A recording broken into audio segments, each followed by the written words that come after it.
মাটি খুঁড়তেই কেঁচো বের হলো। হ্যালো ভিউয়ার্স, আসসালামু আলাইকুম। সবাইকে জুম্মা মোবারক।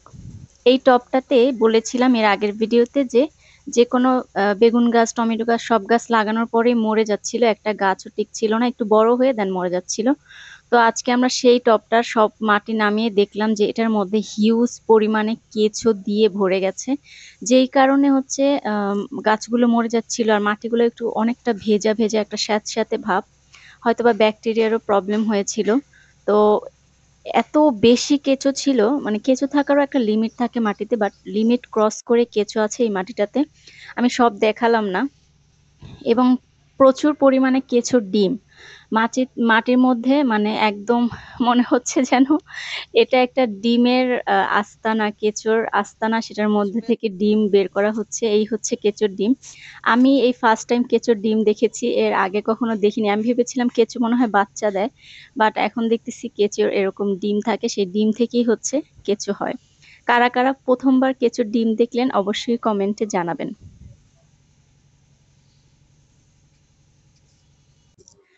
তো এরপরে হচ্ছে এই দেখেন মাটির মধ্যে এরকম বড় বড় অনেক কেঁচো। একদম আমরা অলরেডি অর্ধেক মাটি এখান থেকে আবার টবে নেওয়া হয়ে গেছে। তো আগের ভিডিওগুলো স্কিপ হয়ে গেছে। আ এখানে অর্ধেক মাটি অলরেডি টবে কিন্তু ট্রান্সফার হয়ে গেছে।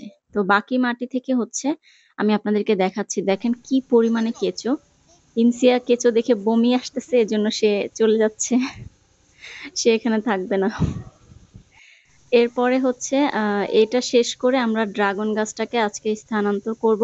অনেকদিন যাবতই ড্রাগন গাছটা স্থানান্তর করে করা হয় না। সেই ছোট থেকে গাছটা মাশাআল্লাহ দিলে দেখিয়ে দিচ্ছি এত লম্বা হয়ে গেছে।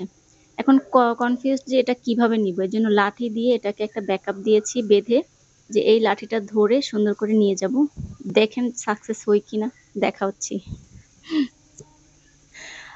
সাকসেস হলে তো ভালোই হতো। তো আপনাদেরকে দেখিয়ে দিচ্ছি। এখানে এই যে এইখানে ড্রাগন গাছটা আমরা এখন নিয়ে আসবো। যাতে করে দেয়ালের পাশ থেকে ওইদিকে ঝুলিয়ে দিতে পারি এবং সাইড থেকে আরো লাঠি দিয়ে সিস্টেম করে দিব এজন্য। তো তো আমরা হচ্ছে নেওয়ার ভিডিওটা স্কিপ করে নিয়েছি, কারণ আ নেওয়ার ভিডিওটা করার মতো কেউ ছিল না। এরপরে এই যে ড্রাগন গাছগুলো পুঁতে দেওয়া হয়েছে এবং এখানে স্থানান্তর হয়ে গেছে।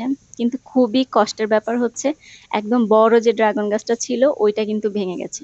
এটা মাঝারিটা।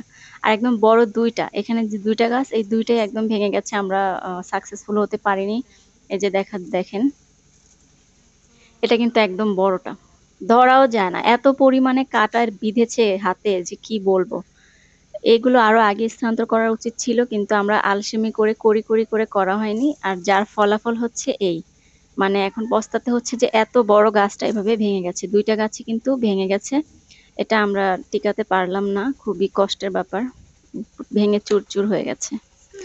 যাই হোক, এরপরে ড্রাগন গাছ স্থানান্তর করার পরে এখানে আমরা কিছু মরিচের চারা রোপণ করে দিব, যেহেতু মাটি আজকে সব করেছে এবং এই মাটিতে আমরা কিন্তু ফাঙ্গাসাইড এবং কিছু সার মিলিয়ে মিক্স করে নিয়েছি। এটা অন্য মাটি, এটা ঝুরঝুরেটা। আর ওই ভেজা মাটিটা কোনো গাছে দিব না, ওইটা আগে পরিশোধিত হবে, তারপরে ওইটাতে আবার গাছ রোপণ করব। আর এটার মধ্যে যে মরিচের বীজ ফেলেছিলাম, চারা উঠেছে, এগুলি আমি উঠিয়ে নিয়ে ওইখানে লাগিয়ে দিব। একটু বেশি ছোট, বাট আমি এই টবেও মাটি দিব। এই টবে মাটি দিব বিধায় এগুলো উঠিয়ে নিতে হচ্ছে আরকি। নইলে আর কিছুদিন পরে আমরা মরিচের চারাগুলো স্থানান্তর করতাম আরকি। তো এই টবে মাটি দিয়ে দিব, সেজন্য এগুলো সরিয়ে নিচ্ছি আরকি।